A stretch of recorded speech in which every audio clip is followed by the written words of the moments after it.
नमस्कार, मैं ललित प्रजापति। एक महत्वपूर्ण बैठक, पूरी दुनिया के लिहाज से महत्वपूर्ण बैठक शांति के लिए हो रही है, पर ऐसा क्यों है कि उससे बारूद की गंध आ रही है? वो मनोवैज्ञानिक दबाव डाले जाने की कोशिश क्यों हो रही है? तलवारें खिंची हुई हैं और इंतजार किया जा रहा सामने वाला एक बार पलक तो झपका ले ताकि तलवार चलाने का मौका मिले। ये तमाम बातें हमारी नहीं, ये एक्सपर्ट्स का कहना है। उन एक्सपर्ट्स का, दुनिया के उन एक्सपर्ट्स का जिनकी निगाहें इस बात पर टिकी हुई हैं कि ओमान से, मस्कट से जो रास्ता निकलेगा वो शांति का निकलेगा, युद्ध का निकलेगा, लहू का निकलेगा, बारूद का निकलेगा।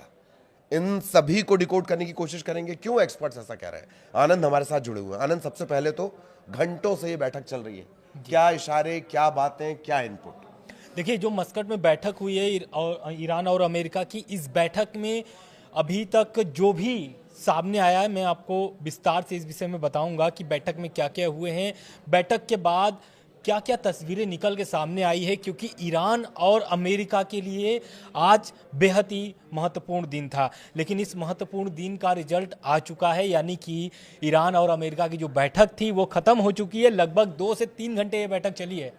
इस बैठक में अमेरिका की तरफ से जो अमेरिकी दूत थे स्टीव विटकॉफ, और इधर से ईरान से जो वो थे विदेश मंत्री अब्बास अराक्ची। उन दोनों से बातचीत क्या क्या हुई है और इस विषय को लेकर के क्या ये जो बैठक हुई थी ये पहला और आखिरी बैठक है या इसके बाद और कोई बैठक होने वाली है, तो इसके बारे में पूरा विस्तार से बताएंगे। लेकिन पहला जिसने अपने एक्सपर्ट्स की बात कही है वो एकदम सटीक और एकदम सही है, क्योंकि ये जो बैठक हुई है, इस बैठक से अभी तक कोई भी ऐसा मतलब कि निर्णय निकल के या फिर कोई ऐसा बड़ा फैसला निकल के सामने नहीं आया है। हाँ, हालांकि आया है तो अब अराक्ची का बयान आया हुआ है, और आया हुआ है इस बैठक के बाद वो तस्वीरें जो ये दर्शा रही है कि ये जो बैठक है अभी भी इतना सरल और इतना मतलब कि हल्के में लेने वाली चीज़ नहीं है। क्योंकि ये जो बैठक है, इस बैठक के बाद हालांकि जो तस्वीरें निकल के सामने आई है वो तस्वीरें हैं करीब स्टीव विटकॉफ और अब्बास अराक्ची, ये दोनों लोग हाथ मिलाते हैं, और यहाँ पर रहते हैं ओमान के विदेश मंत्री। वो तीनों लोगों का हाथ मिलाते हुए का एक फ़ोटो भी सामने आता है, विजुअल्स भी आते हैं, इसके वीडियो भी सामने आते हैं। लेकिन जानकार इस पर क्या कह रहे हैं? बैठक तो ख़त्म हो गई है, अभी दोनों देशों की तरफ से कोई भी ऐसा बड़ा फैसला इस बैठक को लेकर के नहीं सामने आया है कि इस बैठक से क्या क्या निकल के सामने आई है। लेकिन जानकार क्या कह रहे हैं? जानकार कह रहे हैं कि केवल और केवल अगर ये बैठक असफल होगी तो वो होगी शर्तें। जी बिल्कुल, शर्तें जो कि कोई मानने को तैयार नहीं है। कहा जा रहा है कि आप अपने मिसाइल बेस को सीमित करिए, आप उस प्रोग्राम को कम करिए, डाउन करिए। ईरान कह रहा, जब ये कहा जा रहा है कि आप अपने बेस को कम करिए, वो अपनी खुर्रम शहर का प्रदर्शन शुरू कर दे रहा है। जब उससे कहा जा रहा है कि आप परमाणु कार्यक्रम को सीमित करिए, वो एक नया वीडियो मिसाइल सिटी का जारी कर दे रहा है। जब उससे कहा जा रहा है कि परमाणु कार्यक्रम आप हथियार के लिए इस्तेमाल ना करिए, वो कह रहा है हम तो न्यूक्लियर एनर्जी की बात करेंगे। तो बयान तो शुरुआत से ही इस तरह के आ रहे हैं। अब जो विदेश मंत्री की एक बात निकलकर सामने आई है, क्या कुछ उनकी तरफ से इशारा मिला? क्योंकि इशारे ही मिलेंगे, फाइनल तो इस जजमेंट डे में फाइनल कुछ नहीं निकल कर आएगा। बिल्कुल, लेकिन ये है कि जो जानकार, हालांकि आराक्ची ने अभी इस विषय पे नहीं बोला है, मीडिया के सामने आकर के उन्होंने बयान जरूर दिया है, लेकिन उन्होंने इस मामले को लेकर के नहीं बोला है कि आगे की क्या होगी। लेकिन जो जानकार इस बैठक को लेकर के लगातार नजरें बनाए हुए थे, उन एक्सपर्ट्स का कहना है कि बैठक जो है आगे चल के फिर से शेड्यूल होगी, यानी कि आगे फिर से ईरान की बातचीत होने वाली है, ऐसा जानकार का कहना है। लेकिन इससे महत्वपूर्ण बात जो है अराक्ची क्या बयान बोलते हैं? अराक्ची का सोशल मीडिया पर एक स्पष्ट किया है कि खुली आंख और पिछले साल की कड़वी यादों के साथ बातचीत में आए हैं। मतलब ये बैठक जो उन्होंने किया है कड़वी बात इसलिए क्योंकि जिस तरीके से ट्रंप लगातार धमकी दे रहे हैं और अरब सागर में अपने B-2 बॉम्बर्स और ये USS अब्राहम लिंकन तैनात किए हुए हैं। हालांकि B-2 बॉम्बर्स आपके इस साइट में हैं, लेकिन जो ये इस तरीके का दबाव और पिछली साल की कड़वी यादें, मतलब कि जो 12 दिन का युद्ध हुआ था ना, 12 दिनों का जून में, उसको वो ये बात बोल रहे हैं आराक्ची कि उनके देश पर जिस तरीके से हमला हुआ, यानी कि ईरान पर 12 दिन तक हमले चले, इजराइल और अमेरिका ताबड़तोड़ वहाँ पर एक तरीके से बमबारी किया, लेकिन उस सब बातों को उन्होंने समेट कर इस मामले को लेकर के बोला, लेकिन उन्होंने ये भी बोल दिया है आगे कि केवल और केवल हम परमाणु मुद्दे और प्रतिबंधों को हटाने की बातचीत नहीं करना चाहते हैं। मतलब इसमें हम उन शर्तों को भी रखेंगे जिससे ट्रंप और यानी कि अमेरिकी जो प्रशासन है उनको मानना पड़ेगा, नहीं तो ये बैठक, मतलब उनके इस बयान से ये मायने निकलता है कि ये बैठक असफल भी हो सकती है अगर इन सभी शर्तों को वो नहीं मानते हैं तो। और वाशिंगटन पोस्ट का क्या कहना है, या फिर वाशिंगटन से जो व्हाइट हाउस से निकल के बातें सामने आ रही है, ये भी हम आगे बताएंगे। लेकिन आराक्ची ने एक बात और कह दी है कि परमाणु मुद्दे के साथ साथ ईरान के बैलिस्टिक मिसाइल प्रोग्राम और क्षेत्रीय गुटों को मिलने वाली मदद पर भी चर्चा चाहते हैं वो। तो ये बड़े अपडेट हैं, हम उसे समझने की कोशिश भी कर रहे हैं जी। इससे पहले जो मुद्दे, जिन शर्तों का जिक्र हुआ, मेरे ख्याल से आप शर्तें भी पूरी निकाल कर लेकर आए हैं, उन शर्तों पर भी थोड़ी चर्चा की जाएगी। किस तरीके से जो हथियार और तैनाती की गई इन सब के बीच, वो भी आप लगातार सुन ही रहे हैं। एक अपडेट इस वक्त लेकिन जो आ रहा है वो आपको जानना चाहिए, और ये अपडेट है जो ओमान के फॉरेन मिनिस्टर हैं बद्र अब्दुल ज़ैदी, उनका कहना है country meditate very serious talks between Iran and the US today. हमने उसकी मध्यस्थता की है जो बहुत बहुत ज़रूरी बातचीत थी। It was useful to clarify both Iranian and American thinking and identify areas of possible progress. कम से कम उन मुद्दों पर तो बात कर लो भैया जहां पे मिनिमम बातचीत हो सकती है, जहां विवाद की कोई बात ना बने। मिसाइल छोड़ो, परमाणु हथियार छोड़ो, लेट्स टॉक फर्स्ट। ये जो कोशिश है ओमान की है। We aim to reconvene in due course with results to be considered carefully in Tehran and Washington. हम बचे हुए मुद्दों को बहुत बारीकी से, बेहतर तरीके से रखने और आगे बढ़ाने की कोशिश कर रहे हैं ताकि तेहरान और वाशिंगटन कम से कम बातचीत के मुद्दे पर आगे तो बढ़े। बिल्कुल। और बिल्कुल। क्या कुछ डिटेल आनंद? इसके साथ एक और है, ओमान जिस तरीके से मध्यस्थता की है इस बैठक की, लगभग 2-3 घंटे ये बैठक चली है, लेकिन मीडिया रिपोर्ट्स के मुताबिक ओमान के जो विदेश मंत्री है उनके जरिए दोनों पक्षों ने अपनी गुप्त शर्तों और समझौतों का कच्चा और चिट्ठा, एक तरीके से हम बोल सकते हैं कि दोनों ने एक दूसरे को थमा दिया है।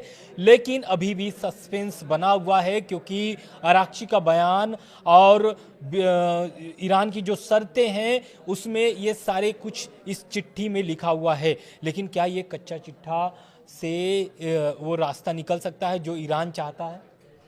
ये सबसे महत्वपूर्ण बात है, क्योंकि ईरान और जो अमेरिका है वो नहीं चाहते हैं कि हमला हो। एक दबाव, प्रेशर है जरूर दोनों देशों के ऊपर, क्योंकि जैसा कि आपने पहले कोट किया, एक एक्सपर्ट का वो बयान है, तो वो एक्सपर्ट्स ने साफ बोल दिया है कि ये एक मनोवैज्ञानिक युद्ध है।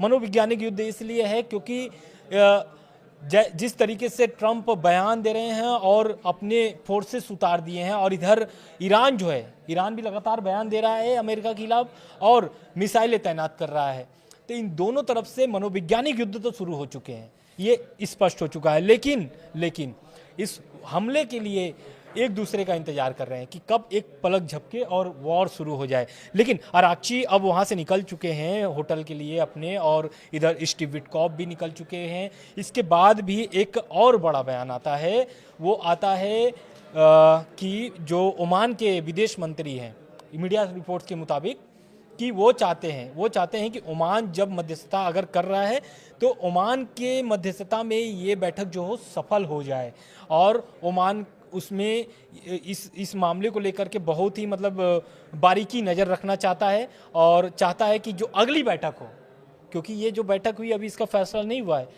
जानकारों का कहना है कि आगे और बैठक होने वाली है इन दोनों देशों का, तो ओमान चाहता है कि ये बैठक यहीं हो, क्योंकि इससे पहले आपको भी पता है कि ये बैठक जो थी, शेड्यूल था, ये तुर्की के इस्तांबुल में होने वाली थी बैठक, लेकिन अचानक ईरान मना करता है और ये बैठक शिफ्ट हो जाती है ओमान में। बिल्कुल। और एक जरा क्विक रिव्यू ले लिया जाए फटाफट कि आखिर इसके पहले हुआ क्या है, किस तरह से क्विक रिव्यू रहा, ये अमेरिका ने अपने नागरिकों के लिए क्या कह दिया, और मिसाइल सिटी वाला जो मसला है, एक क्विक रिव्यू हो जाए। और उसके बाद मैं चाहूंगा क्विक रिव्यू के बाद आप बताएं कि क्या संभावित परिणाम होंगे और किस तरह की उस पूरे इलाके में स्थितियां बनने वाली हैं। बिल्कुल, देखिए सबसे महत्वपूर्ण बात यह है कि अमेरिका का क्या स्टैंड है इस मामले को लेकर के।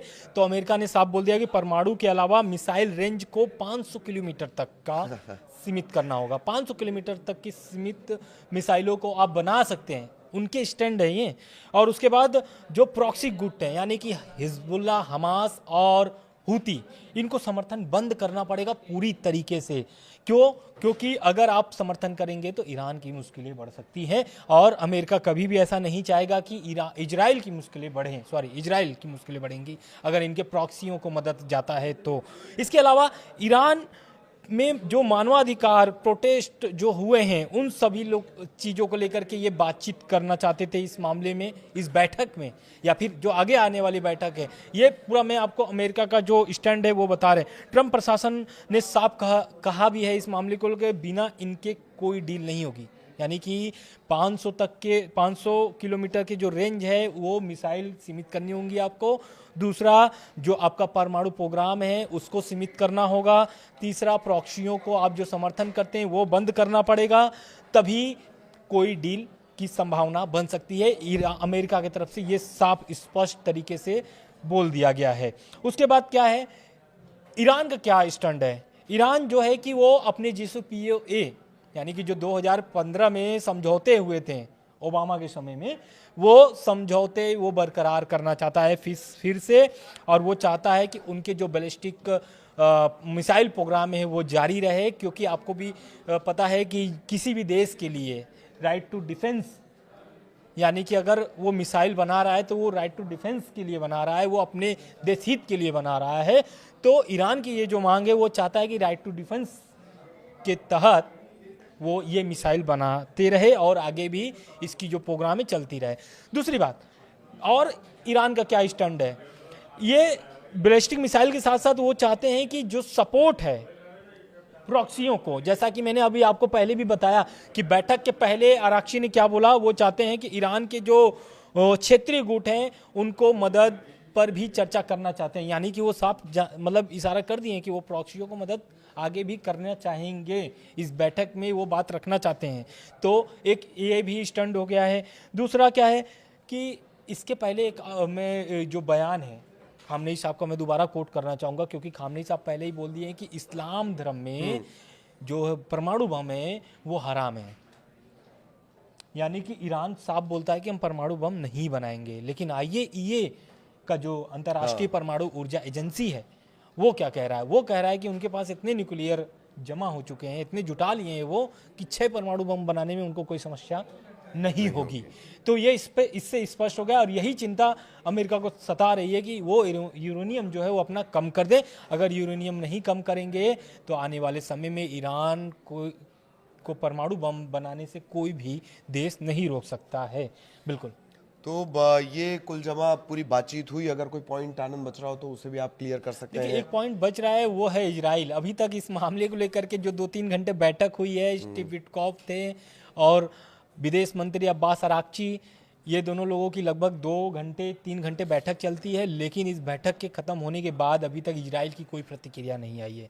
इजराइल तो चाहता ही है कि जो ईरान है उनके ऊपर इतना दबाव बनाया जाए, या फिर इस तरीके से रणनीति बनाया जाए कि ईरान जो है अपने में उलझ कर रह जाए। और इजराइल भी अपने हित के बारे में ये बात कर रहा है, क्योंकि ईरान अगर परमाणु बम शक्ति बन जाता है हाँ। तो कहीं ना कहीं इजराइल के लिए बहुत बड़ा खतरा है, और इजराइल ये कभी भी पचा नहीं सकता इस बात को। बिल्कुल बिल्कुल। एक चीज मेरे पास भी है, एक एंगल है, हालांकि वो डायरेक्ट इस बैठक से नहीं जुड़ता, पर इस बैठक से जुड़ा हुआ है। इस तरह के दावे किए जा रहे हैं पाकिस्तान की तरफ से, इस तरह के दावे किए जा रहे हैं कि भैया उन्हें भी न्योता मिला है। ईरान और अमेरिका के जो रिप्रेजेंटेटिव्स आपस में मिल रहे हैं उनके बीच शामिल होने का मौका मिला है। हालांकि जिस तरह की बातें ट्रंप करते हैं और जिस तरह के हालात पाकिस्तान के हैं, ये वैसा ही लगता है बेगानी शादी में अब्दुल्ला दीवाना। या कभी कभी होता है कि ये रूप धर के वो रूप धर के किसी शादी में चले जाएं, पेट भर के चले आएँ, तो उस तरह की बातें भी नज़र आती हैं। बट इस तरह की जानकारी वहाँ की मीडिया, वहाँ के मंत्रियों के हवाले से जानकारी दे रही है कि भैया उन्हें भी कहा गया है। हालांकि इस बैठक में आप सही करें, इस बैठक में तुर्की, कतर और आपके इधर UAE ये सभी देश भी जो थे, सऊदी अरब, ये सभी देश भी चाह रहे थे कि वो मध्यस्थता करें इस मामले को लेकर के। यही कारण है कि जो अमेरिका के जो अटैक करने वाली बात थी कि ईरान पर अमेरिका अटैक करेगा, तो कहीं ना कहीं इन देशों के दबाव से अटैक ईरान पर नहीं हुआ है, ऐसी खबरें निकल के सामने आ रही है। लेकिन ये लोग चाहते थे कि मध्यस्थता करे। हालांकि ये मौका ओमान को मिल गया है ये मध्यस्थता की, लेकिन इस मामले को लेकर के ट्रंप का भी बयान था कि ट्रंप नहीं चाहते थे कि वहाँ के जो क्षेत्र, मतलब कि जो मिडिल ईस्ट के जो देश हैं, ईरान और अमेरिका की बातचीत में कोई भी बीच में आए। वो हालांकि ओमान है इस मामले को लेकर के, लेकिन ट्रंप का ये बयान निकल के आया था। वहीं ईरान भी चाहता था कि इस्तांबुल में बैठक ना हो, तुर्की में बैठक ना हो, ये बैठक अगर हो तो ओमान में हो, जैसा कि जून के पहले भी बैठक हुई थी। ये लगभग 9 महीने बाद दोबारा बैठक हुई है, 2 से 3 घंटे की। और इस बैठक का रिजल्ट आगे चल के क्या निकलने वाला है, हो सकता है कि अभी 1-2 घंटे में स्पष्ट हो जाए कि इस बैठक में क्या क्या हुए हैं। बिल्कुल, तो वहीं से इस चैप्टर को क्लोज करेंगे कि शांति की कोशिश हो रही है, बारूद की गंध आ रही है। दो काइंड ऑफ दुश्मन एक दूसरे के तलवारें खींचकर एक दूसरे के पलक झपकने का इंतजार कर रहे हैं। सबको उम्मीद है, मानवीय सभ्यता को चाहने वाले हर किसी को उम्मीद है कि ये एक्सपर्ट कमेंट गलत हो और शांति की कोशिश बहाल हो, क्योंकि मिडिल ईस्ट पर असर, पूरी दुनिया पर इसका असर जाएगा। नमस्कार। नमस्कार।